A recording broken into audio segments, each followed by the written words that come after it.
अस्सलामुअलैकुम, मैं हूं आपके साथ उस्मा एजाज खान। न्यूज़ कैफ़े में कहूंगी आपको खुश आमदीद। कैसे हैं आप लोग? ठीक ठाक, खैरियत के साथ, मोहब्बत के साथ, प्यार के साथ आपके दिन का आगाज़ हो चुका होगा। हम भी अल्लाह ताला के बार बार नाम के साथ अपने घरों से निकलते हैं मोहब्बतें देते हुए और मोहब्बतें समेटते हुए मंजिलों की जानिब रवा दवा होकर आप तक पहुँचते हैं, कुछ आपसे बातें करने के लिए, कुछ अपने लिए इल्म का ख़जाना समेटने के लिए।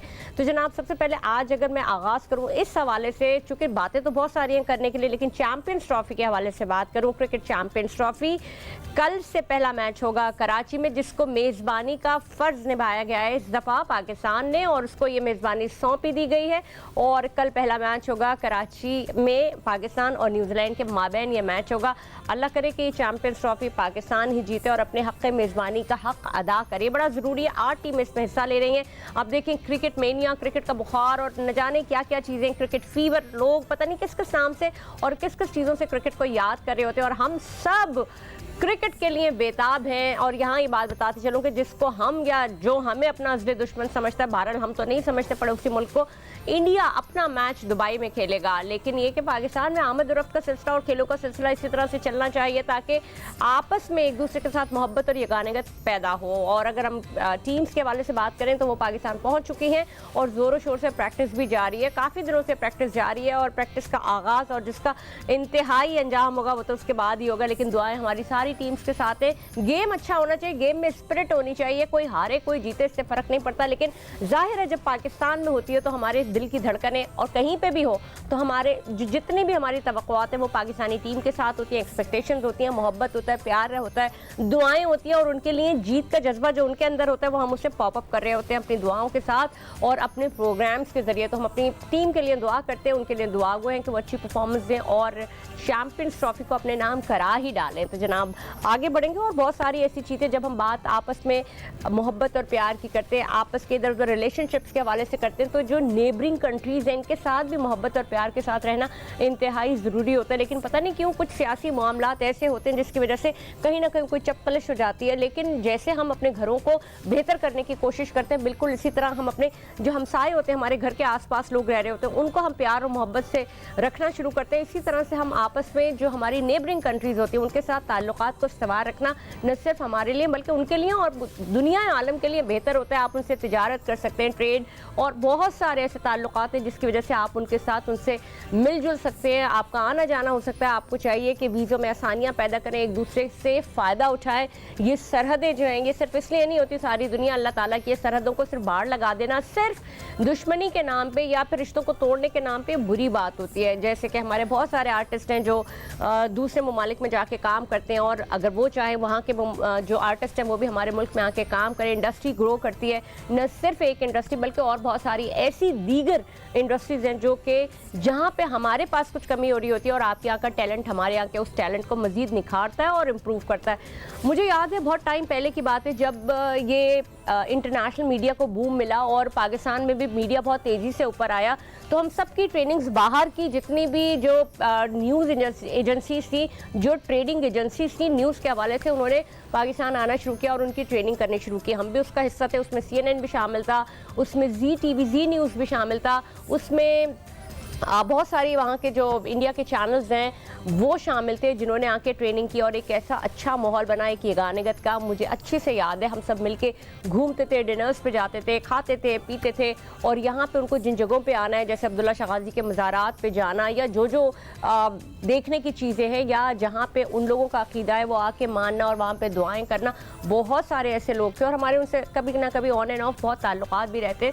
तो बड़ा एक अच्छा एक फीलिंग आती है जब बाहर से कोई आता है और आपका मेहमान बनता है और आप उसको अपनी मेज़बानी के साथ ये बताते हैं कि पाकिस्तान में बहुत मोहब्बत है, बहुत प्यार है और यहाँ पे सब लोग बहुत मोहब्बत और प्यार के साथ रहते हैं। ये जो आपका एक ऑरा है ना, और आपके मुल्क का जो एम्बियंस है वो उनको बड़ा अट्रैक्ट करता है। तो क्यों नहीं हम फिर अपनी ज़िंदगी में, अपनी सियासी ज़िंदगियों में और सियासी ताल्लुकात में इसको सामने लेके आते, कुछ भी हो जाए ज़िंदगी में सिर्फ और सिर्फ दुश्मनी ही से सब कुछ नहीं हो सकता। प्यार और मोहब्बत के साथ और ताल्लुकात के साथ अगर अपने मुल्क को ऊपर लेके आना है तो आपको आपको अपनी नेबरिंग कंट्री के साथ ताल्लुकात को बेहतर बनाना होगा और अपने मुल्क में वो माहौल पैदा करना होगा कि आपके मुल्क में तिजारत फ़रोग पा सके और बाहर की दुनिया से लोग आपके मुल्क में आके अपनी इन्वेस्टमेंट कर सके, तिजारत को बढ़ा सके। मेरा वैसे ही मैं एक बात करती हूँ, क्योंकि सिर्फ ये मैं ही बात नहीं करती, बाकी जितने देखने वाले हैं, जितने सुनने वाले होते हैं, उनके दिल में भी, और बाकी हमारे मुल्क का, कौम का हर बच्चा भी, और इवन दो सरकार भी यही चाहती है कि हमारे मुल्क की ट्रेड बढ़े, एक्सपोर्ट बढ़े। इसी तरह से एक दूसरे के साथ ताल्लुकात के साथ ये मुमकिन है और इसको बनाना हम सब का फ़र्ज़ है। बहैसियत कौम भी हमें सब कुछ करना चाहिए। तो जनाब, कुछ बढ़ेंगे आगे, कुछ बात करेंगे और बहुत सारी चीज़ों के हवाले से, हवा की बेटी के साथ क्या जुल्म होता है और यह क्या जुल्म होता दिखाई देता है, या वाकई ये सिर्फ एक बात होती है या अंदर खाने बहुत कुछ हो रहा होता है। हम जब भी बात हवा की बेटी के हवाले से करते हैं, हमारे जहन में सिनफ़ नाजुक का एक तस्वुर ऐसा आता है जिसमें अल्लाह ताला ने बेटी को रहमत और बीवी को लिबास और माँ को जन्नत जैसे अलक़ाबात से नवाजा है। जिसके घर में 3 बेटियों कहा जाता है कि उसके घर में रहमत के सारे दरवाजे खुल जाते हैं। बहन हो तो भी साया है, माँ हो तो जन्नत है, बेटी हो तो रहमत है, बीवी हो तो लिबास और इज़्ज़त है। तो ये सारी चीज़ें अगर हम इसका खुलासा देखें तो वहाँ पे सिर्फ और सिर्फ रहमत, मोहब्बत, प्यार यही मांगती है औरत, और यही उसका खासा भी है, वो दे भी यही रही होती है।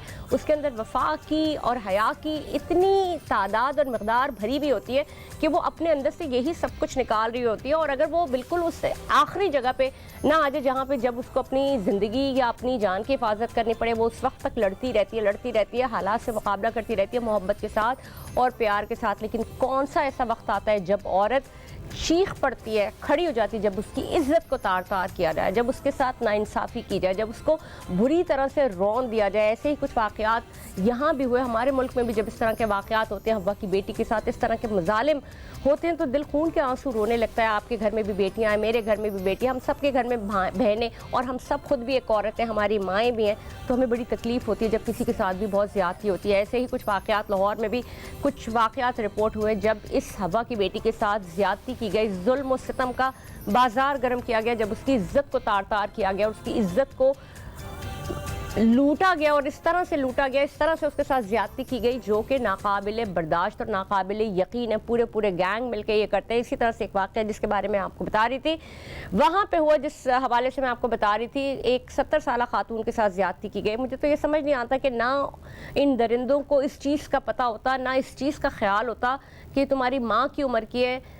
मुझे ना औरत की हुर्मत, ना औरत की इज्जत का ख्याल होता, और उस दरिंदगी के साथ उसके साथ ही जुल्म हुआ, फिर उसको मार भी दिया गया। इसी तरह से मेरे टाइम म्यूजियम में एक खातून काम करती थी जो कि शॉपकीपर थी, कियोस्क चलाती थी शायद, उनको अगवा किया गया और अगवा के बाद उनसे तावान मांगा गया जो कि तावान नहीं दे सके उनके घर वाले, जिसके बाद उनको कत्ल कर दिया गया। तो आप ये बताइए कि आखिर इस तरह के माहौल में कोई औरत अगर काम करने अपने घर का और अपने शौहर का साथ देने के लिए या घर का माश चलाने के लिए बाहर निकले, तो उसके साथ ये बेदर्दी के साथ और ये बेदर्दाना जुल्म किया जाए और इस तरह से कत्ले आम किया जाए, इसको कौन माफ़ करेगा? तो क्या जो सरकार है, हुकूमत, वो क्या इस तरफ तवज्जो नहीं दे रही? और अगर नहीं दे रही तो क्यों नहीं दे रही? हम ही बात करते हैं हमेशा कि ऐसा हमेशा नहीं होता। यकीनन जो हुकूमत होती है, आला हुकाम होते हैं, उनकी नज़रें इसके ऊपर होते हैं, लेकिन तदारुक क्यों नहीं किया जाता? क्या वजह सिर्फ और सिर्फ यही है कि जी औरत काम पे निकली हुई और उसको अगवा कर लिया जाए या उसके साथ ज्यादती कर दी जाए? क्या आपको ऐसा नहीं लगता कि चौराहों पे, जगहों पे, गली कूचों में, क्योंकि वाकयात न सिर्फ औरत के साथ ही नहीं, यहाँ पे कोई बच्चा निकला हुआ है वो भी मिसिंग हो रहा है, मर्दों के साथ भी बहुत कुछ हो रहा है, बच्चों के साथ भी बहुत कुछ हो रहा है, तो वहाँ पे सर्च कैमरेज क्यों नहीं लगाए जाते? और उस तरह से अगर लगाए जाते तो वो प्रॉपर काम क्यों नहीं हो रहे थे? सर्वेलेंस क्यों नहीं होती?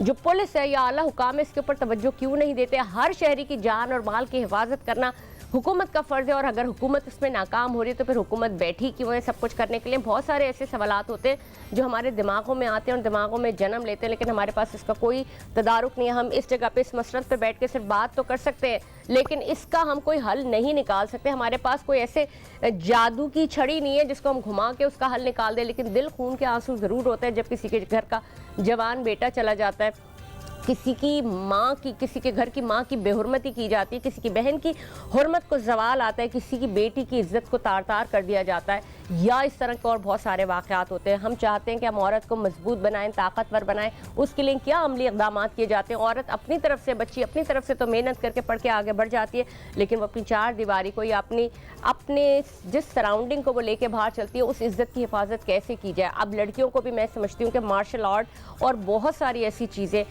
सीखनी चाहिए ताकि वो अपने आप को सेव कर सकें, मजबूत कर सकें, और उन ख़वातीन को भी। लेकिन बहरहाल हमारे दुनिया के और हमारे मुल्क के जो मर्द जवान हैं उनको भी चाहिए कि वो अपनी औरत की हिफाजत कर सकते हैं, चाहे वो किसी गली में पूछे में, उनकी इज्जत करें, उनकी इज्जत व आबरू का ख्याल रखें और एक साहिबान की तरह उनके आगे एक शील्ड की तरह आके खड़े हो जाएं। हमारी औरत के साथ इस किस्म का सलूक किया जाता है, लेकिन सिर्फ यही बात यहाँ पे आके ख़त्म नहीं हो जाती। जो भी कोई कमज़ोर इंसान है, चाहे वो मर्द हो, चाहे वो औरत हो, चाहे वो मासूम बच्चा हो या कोई भी हो, या रिश्तों में कोई कमज़ोरी हो, वहाँ पे जब जुल्म होता है तो वो इंसान को तकलीफ़ तो देता ही देता है, लेकिन एक ऐसी सराउंडिंग में एक ऐसी ताकत होती है जो उस तकलीफ़ के बदले में उस ताकत को गिराने में लग जाती है। तो डरिए उन लोगों से, डरिए उन लोगों से जो आपके सामने रहते हुए आपसे कमज़ोर हैं या कमज़ोर नहीं भी हैं, तो आप अपना उनके ऊपर ताकत का इस्तेमाल करते हैं। तो उन लोगों की आह से डरिए, उन लोगों से डरिए जो बज़ाहिर कमज़ोर नज़र आते हैं और आपके आस पास होते हैं और आप ये समझते हैं कि जी मेरे साथ आखिर इतनी सारी परेशानियाँ आ क्यों रही हैं, मेरे साथ इतने फॉल्स क्यों आ रहे हैं, मैं तो सबके लिए अच्छा करता हूँ, तो फिर मेरे साथ ये परेशानियाँ क्यों आ रही हैं। कभी कभार गौर करें इस बात के ऊपर कि जो आपके सराउंडिंग में लोग हैं, कहीं आप उनके साथ ज़्यादती तो नहीं कर रहे, कहीं आप उनके साथ बुरा सलूक तो नहीं कर रहे। और इससे भी बड़ा सलूक और बड़ी बुराई उस वक्त आती है जब आप अपने घर के लोगों के साथ, अपने रिश्तों के साथ, अपने रिलेशनशिप्स के साथ आप एक सुपीरियर होते हुए, आप एक सरबरा होते हुए अपने किसी ऐसे रिलेशनशिप के साथ बुराई कर रहे होते हैं या दुख दे रहे होते हैं जो चाहते हुए भी अल्लाह ताला के साथ आपसे बुराई या आपकी बुराई की बात नहीं कर सकता, लेकिन आपके साथ वो एक बहुत एक अच्छा रिलेशनशिप रखता है, आपकी ख्याल रखता है, आपके साथ ईमानदारी के साथ रिश्ता गुजारता है और आप उसके साथ जुल्म सितम कर रहे होते हैं। तो जान जाइए और यकीन जानिए, फिर आप अपनी आने वाली परेशानियों को कहीं और गर्दानिए नहीं, और ये जानिए कि ये परेशानियां आपके साथ आ क्यों रही हैं। तो जनाब, इसी नोट पर प्रोग्राम में अब तक के लिए इतना ही। मुझे दीजिए इजाज़त। मैं हूँ आपके साथ उस्मा एजाज खान। पाकिस्तान जिंदाबाद।